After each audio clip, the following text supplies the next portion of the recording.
네, 안녕하세요. 토목구조기술사 강의를 맡은 김경호입니다. 지금 이제 요 반은 지금 기출 문제를 풀어보고 해설하고 그 다음에 또 같이 그거에 대한 그 내용을 어떻게 하는지 풀어보는 그런 반입니다. 기출 문제를 풀어보는 거는 우리가 먼저 이제 이 시험 패턴이 토목구조기술사가 어떻게 나온다 하는 거에 대한 거를 뭐 제일 먼저 이렇게 캐치할 수 있고요. 그 다음에 이제 또 기출 문제하고 그 다음에 답안 작성, 기출 문제에 대한 답안 작성을 어떻게 주로 할 거냐, 어떻게 하면 점수를 많이 받을 수 있는 답안 작성을 좀 이렇게 하나씩 배열을 해서 할 수 있는 뭐 그런 데 대한 공부가 될 수 있고요. 그 다음에 이제 기출 문제만 단순하게 풀기보다는 이 기출 문제하고 같이 해서 이렇게 이제 책의 내용을 해서 좀 이렇게 숙달을 시키는 반복적인 뭐 학습이다 이렇게 볼 수 있겠습니다. 그래서 여기를 114회, 114회부터 약 134회면은 거의 한 21회분이 됩니다. 21회분에 대한 거를 이렇게 핵심적인 문제만 추려가지고 그 부분에 대한 강의를 하도록 하겠습니다. 그러면 아마 여러분들이 기출문제 이걸 다 한 9회 정도 다 듣고 나면은 여러분들이 문제 패턴에 대한 게 나오더라도 또 어떤 형태가 나오더라도 또 참고가 될 수 있고 또 그 다음에 반복돼가 노는 경우에 대비될 수도 있고 또 한 가지는 어떤 문제가 나오더라도 조금 두려움 없이 이렇게 답안을 작성할 수 있는 이런 뭐 효과가 있지 않을까 생각됩니다. 그래서 시험은 통상적으로 여기 보면은 이제 시험이 1교시는 지금 13문항이 나옵니다. 13문항. 이 중에 10개를 골라 쓰는 거죠. 10개. 한 문제당 10개를 선택한다. 선택을 하고 10 곱하기 10점으로 해서 100점으로 치는 겁니다. 그래서 제 생각에 1교시는 여러분들이 다양하게 여러 과목에서 노는데 이 중에서 7개 정도는 잘 써야 됩니다. 7개 정도는 상당히 그 연습을 해서 좀 숙련도 있게 숙련된 답안 이런 걸 작성할 해야 이 합격에 가깝다 이렇게 보면 되고요. 2교시부터 4교시에 까지는 이게 보면은 각 교시에 6문항이 나오는데 6문항이 좀 많이 쓰는 거죠. 여기는 6문항이면은 한 4문항을 선택하게 되어 있습니다. 4문항을 이제 좀 더 길게 답안을 요구하는 뭐 이런 문제들이라 볼 수 있죠. 제 생각에는 답안지의 뭐 경우에 따라 다른데 답안지를 작성하다 보면은 거의 한 이게 3페이지 정도는 써야 되는 거고 1교시는 뭐 한 페이지 많아봐야 한 1.5페이지 정도씩 좀 더 이렇게 압축해서 쓰면 됩니다. 이렇게. 그래서 이렇게 여기도 2교시에서 4교시에도 각 교시당 적어도 제가 보기로는 3문제 정도는 거의 풀어야 됩니다. 3문제 정도 풀고 뭐 한 문제 정도는 뭐 조금 놓치거나 여기 손을 좀 대야 되는 정도. 그러면은 적어도 한 3문제 정도 하면 70점 이상 확보돼 가지고 결국 궁극적으로 목적은 다 합해서 평균적으로 60점 이상 이렇게 점수를 확보하면은 여러분들이 합격의 길에 가까워진다. 그게 바로 표준이 1교시 한 7개 정도, 2, 3, 4교시에서 한 3문제 정도를 주로 쓰고 이 3문제 중에는 뭐 4문제 중에서 보면 우리 수업 시간에 했던 것도 나오고 이렇게 또 그런 것들이 다양하게 나오고 또 뭐 물론 이제 안 했던 중에는 또 여러분들이 실전 경험상 했던 문제를 가지고 이렇게 풀면은 충분히 커버가 될 수 있을까 아닌가 하는 그런 생각입니다. 그래서 이제 지금 보면은 아까 문제는 그런 식으로 구성되어 있고요. 문제는 뭐 보시다시피 이렇게 1교시에 보면은 13문항은 주로 이제 이렇게 설명 문제 이렇게 좀 간략한 설명 문제로 되어 있고 2, 3, 4교시는 조금 더 복잡한 문제로 이런 게 구성되어 있다. 뭐 이렇게 보면 되는데요. 우선 뭐 여기에서 이제 좀 보면은 1교시 문제를 한번 보겠습니다. 1교시 이제 5번 문제를 한번 보면은 요거는 사실은 114회 때 나오긴 했지만도 제 책에 있는 제 교재에 있는 그대로 시험에 나온 문제입니다. 요건 뭐 나왔는데 공부를 이렇게 하면은 이런 문제가 나오면은 뭐 사실은 반갑게 제 책을 좀 보면은 사실 구조물의 정적 해석과 동적 해석의 차이점 이런 것도 보세요. 답안 작성할 때 1정의 이 정적 해석이 동적 입이에요. 그냥 이렇게 답안을 쭉 이렇게 소설처럼 이렇게 나열할 게 아니고 이렇게 구분을 지어서 여기 정의해가지고 이렇게 하면 여기 한 3점 뭐 그 다음에 좀 여기까지 다 쓰면은 7점 해서 다 합해서 10점 이런 형태의 그 에스티메이션이 이루어질 거니까 그래서 이렇게 해서 정의를 보면은 구조 동력학이란 이 시간에 따라 변하는 동적 하중 결국 PT 동적 하중을 받는 구조물의 동적 응답 이 동하중 동력학에서는 변이 x 그 다음에 속도 x 도트 이거 한번 미분한 거죠. 가속도 x의 2 도트 이런 거가 중요하니까 동적 응답으로 유발되는 탄성력, 관성력, 감체력을 산정하여 동적 하중에 견디는 구조물을 설계하기 위함이다. 이렇게 했죠. 그래서 이제 여기에 뭐 많이 쓸 필요는 없습니다. 여기는 뭐 이렇게 이건 뭐 표로 해도 좋고 뭐 설명을 해도 좋은데 구조물에 작용한 외부 하중은 정하중하고 동하중으로 분류할 수 있다. 정하중과 동시에 정하중은 어떤 일정한 시간에 작용하는 이렇게 시간에 따라 변하지 않는 이런 하중입니다. 이렇게 딱 이렇게 시간에 따라 변하지 않는 일정한 하중이지 일정 하중. 동하중은 시간 따라 이렇게 변하는 이런 게 시간에 따라 변하는 하중이고 이건 시간에 따라 P0로 일정한 이런 하중입니다. 예를 들어 이런 거는 P0의 사인의 오메가 바의 T 뭐 이런 하중이라고 보면 되죠. 그래서 이제 구분하면 외적인 하중이 정하중이다. 시간 독립이다. 시간하고 시간에 인디펜던트하다. 동하중은 시간 종속이다. 시간에 디펜던트하다. 이렇게 볼 수 있죠. 내부 저항력은 정적 해석은 탄성력. 우리가 F는 후크의 법칙에 따라서 F는 KX, KE의 X. 요게 다입니다. 이게는. 근데 여기는 탄성력, 관성력, 감체력이 있죠.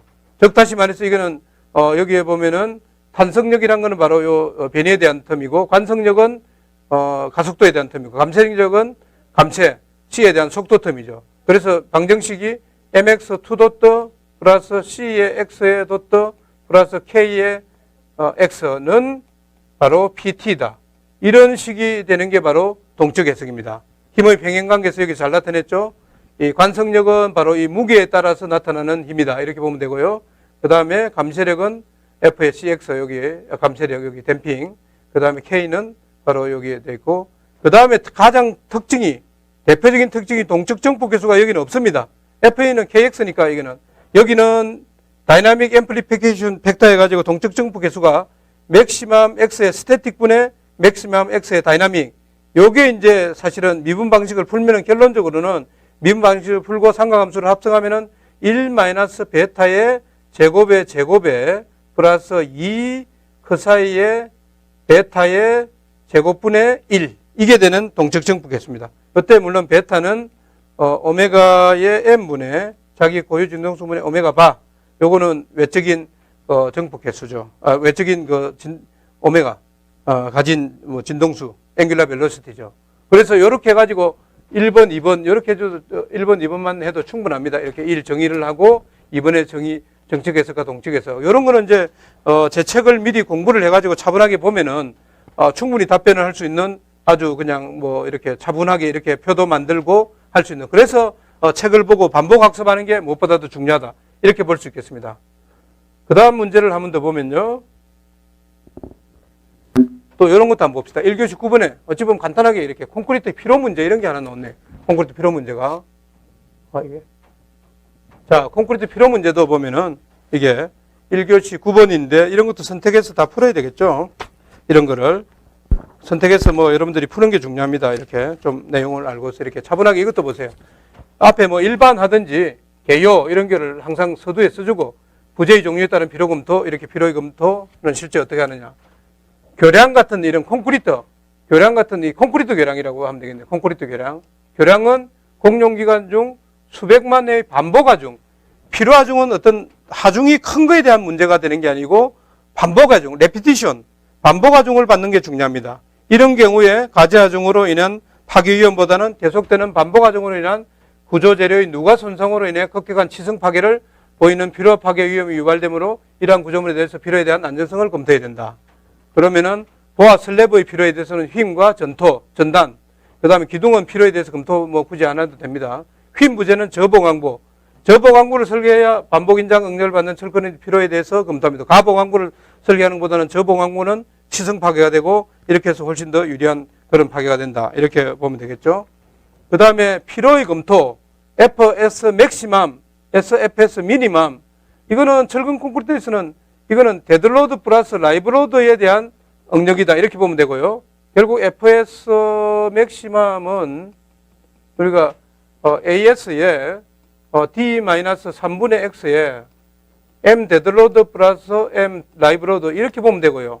FS의 미니멈은 여기도 역시 AS에 팔거리가 D-3분의 X에 M 데드로드만 작용할 때는 미니멈입니다. 그래서 요 응력의 두 개 차가 필요에 대한 허용 응력 안에 들어오면 된다. 이렇게 보면 되죠.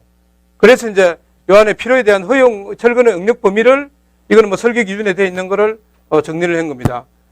FS SD 300짜리는 130이고 SD 350은 140이고 즉 다시 말해서 SD 400 요게 가장 많이 쓰니까 요게 150인데 요 응력이 150 안에 두 개의 맥시멈하고 미니멈, 맥시멈하고 미니멈은 필요해서 이렇게 돼 있으면은 예를 들어서 뭐 필요 응력이 이렇게 있다. 그러면 요게 맥시멈, 미니멈 이렇게 되겠죠. F 맥시멈하고 이게 미니멈이 돼 있으면은 요 두 개의 그 절대적인 차이가 150 안에 들어가면은 필요에 대해서 오케이 된다. 이렇게 보면 되겠습니다.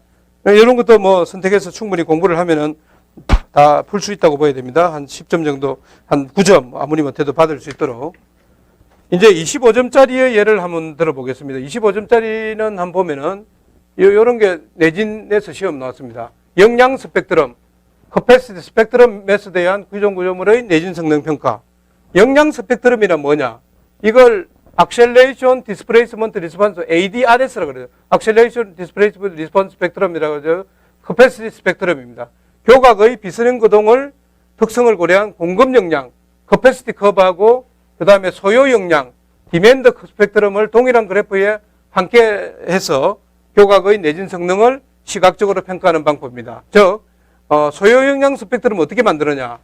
응답 가속도하고 주기, 일반적으로는 우리가 응답 가속도하고 주기의 관계로 나타납니다. 그래서 이런 스펙트럼을 만들어내는데 이걸 학자들이 연구를 해가지고 여기는 응답 가속도, 여기는 응답 변이해가지고 여기를 주기별로 해가지고 각 주기별로 이렇게 이런 걸 변환했습니다. 변환. 이렇게 이거를 변환해가지고 이걸 우리가 AD, 변환된 거를 SA하고 SD 관계라서 해서 ADRS 아까 있죠? Acceleration, Displacement, Response Spectrum. 이런 변환된 곡선으로 나타냈습니다. 뭐 이렇게 변환하는 걸로 논문을 해서 박사학위를 딴 이런 사람들도 있죠. 그래서 내진 성능 평가법은 나중에 저 그림에서 뒤에 보면 나오는데 여기에 기능 수행 수준하고 붕괴 방지 수준이 있습니다. 이걸 미리 한번 본다고 하면은 요 그래프에서 보면은 이런 새파란 선은 기능 수행 수준에 대한 하나의 그 디맨드 커브입니다. 빨간 선은 붕괴 방지. 이거를 요 그래프에 중첩하는 거죠. 그래서 여기 보면은 여기 기능 수행이 이렇게 새파랗게 돼 있죠. 그 다음에 붕괴 방지는 빨갛게 요렇게 된 게 붕괴 방지입니다. 이렇게. 그래서 요거를 보면은 여기에 공급 역량 곡선의 항복점의 위치가 기능 수행 수준 스펙트럼의 바깥쪽 외부에 놓이면은 내진 성능을 만족합니다. 그러면은 이게 항복점의 위치가 내부에 놓이면 내부에 놓이면 만족하지 않으니까 이거에 대한 대책을 쓰라는 게 시험에 놓을 수 있겠죠. 내부에 놓이면은 이거는 강도 증가를 해야 됩니다. 강도 증가를 해서 바로 증가 내진 성능 향상을 높여야 됩니다. 내진 성능 향상을 높인다. 이렇게 보면 됩니다. 그 다음에 붕괴 방지 수준에서는 공급 역량 곡선의 극한점, 이건 항복점이 아니에요. 극한점 위치가 붕괴 방지 수준 스펙트럼의 외부에다가 놓이면은 내진 성능을 만족하는데 이것도 마찬가지로 내부에 놓이면은 극한점이 내부에 놓이면은 여기는 지금 붕괴 방지를 할 때는 어떻게 해야 되느냐? 강도 증가로 안 되고 연성도 증가를 해야 됩니다. 일종의 플렉시블하게 만들어야 된다. 이런 얘기죠. 연성도 증가를 하는 내진 성능 향상이 필요합니다. 성능 향상이 필요하고요. 이런 것도 다 알아놔야 됩니다. 이런 게 물어볼 수 있습니다. 내부에 넣으면 어떻게 하느냐? 만족 안 할 때 어떻게 하느냐? 그 다음에 붕괴 방지 수준의 소요 스펙트럼과 공급 역량 속선의 교차점이 바로 성능점. 여기 성능점은 여기서 말하는 C점이 되는데 여기서 성능점은 C점이라기보다는 요점이 여기에 보면은 붕괴 방지 곡선과 요게 만나는 여기 붕괴 방지는 요거죠. 그 다음에 요 커브점에 만나는 요 점이 성능점이 되는데, 요 점에 성능점을 가지고 뭘 하느냐. 응답 변이 크기. 이는 붕괴 방지 수준의 설계지 당시 교각의 응답 변이 크기를 나타낸다. 이게 의미가 중요하죠, 이게. 그래서 응답 변이 크기는 지금 이걸 이용해가지고 뭘 하느냐. 이거를 바로, 받침 지지 길이, 교량의 받침 지지 길이와 비교하여 바로 낙교 방지에 이용합니다. 낙교 방지. 알겠죠? 낙교 방지에 이용한다. 낙교 방지 등의 검토할 때 낙교 방지를 하려면 받침 지지 길이가 얼마나 돼야 되냐. 이런 거를 하는 게 바로 그거다. 이렇게. 그래서 결국은 요 그래프에서 알다시피 요게 봐요. 이 커패시티 커버가 항복점이 여기 있고 극한점이 이렇게 있다. 그 다음에 디맨더, 요구되는 거는 이게 바로 아까 기능 수행, 이거는 붕괴 방지다. 이 두 개 그래프를 각각 각 주기에 대해서 이렇게 두 개를 결합해 버리는 거예요. 이렇게 변환해 가지고 합해 보면은 바로 여기에 아까 같이 이 항복점은 기능 수행 수준의 바깥에 넣어야 되는데, 안쪽에 넣으면은 아까 강성도 증가를 해야 된다 그랬죠. 안쪽에 넣으면은. 그 다음에 이 극한점은 요거의 바깥쪽에 넣어야 됩니다. 붕괴 방지 수준에. 그래서 극한점이 내측에 놓이면은 만족 안 하니까 연성도 증가를 통한 내진 설계를 해야 되고, 이 성능점은 다시 한번 강조하면은 이게 바로 교각 응답의 응답 변이 크기를 나타냅니다. 그래서 요거하고 바로 받침 지지 길이하고 비교해 가지고 낙교 방지해서 된다. 이런 걸 우리가 영양 스펙트럼이라, 이걸 총체적으로 영양 스펙트럼, 커패시티 스펙트럼 메스드라 그런다. 이렇게 해서 그거를 검토를 해주면 되겠습니다. 이렇게.